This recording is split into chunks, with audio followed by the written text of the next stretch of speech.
ஸ்டாலின் ஆட்சியில் தான் Tamil Nadu super star மாநிலமாக இருக்கா அப்படின்னு ஒரு கேள்வி கேட்டிருக்கார். முதலமைச்சர் சொன்னதை சுட்டி காட்டி பேசியிருக்கார்.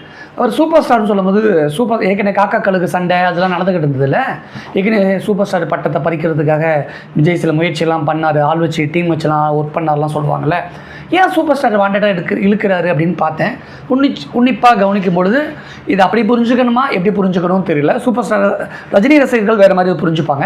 ஆனால் முதலமைச்சர் மு க ஸ்டாலின் சொன்னதை மேற்கோள் காட்டி சொன்னார். சூப்பர் ஸ்டார் அப்படிங்கிறது மிகைப்படுத்தப்பட்ட ஒரு ஒரு ஓமையாக இருக்கலாம்.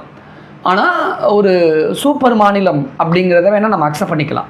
ஒட்டுமொத்த இந்தியாவை கம்பேர் பண்ணும்போது தமிழ்நாடு இஸ் த பெஸ்ட் அப்படிங்கிறத விஜய் அக்செப்ட் பண்ணிக்கிட்டு தான் ஆகணும். அரசியலுக்காக அவர் வெளியில் என்ன வேணாலும் பேசி. ஆனால் ஒட்டுமொத்த இந்தியாவிலேயே நம்ம தலைநகர் டெல்லியெல்லாம் விட, பிரதமர் மோடியோட ஊரான குஜராத்தெல்லாம் விட தமிழ்நாடு த பெஸ்ட்டு அப்படிங்கிறத எல்லாருக்குமே தெரியும். அது விஜய்க்கும் தெரியும். ஆனால் அரசியலுக்காக அவர் பேசலாம்.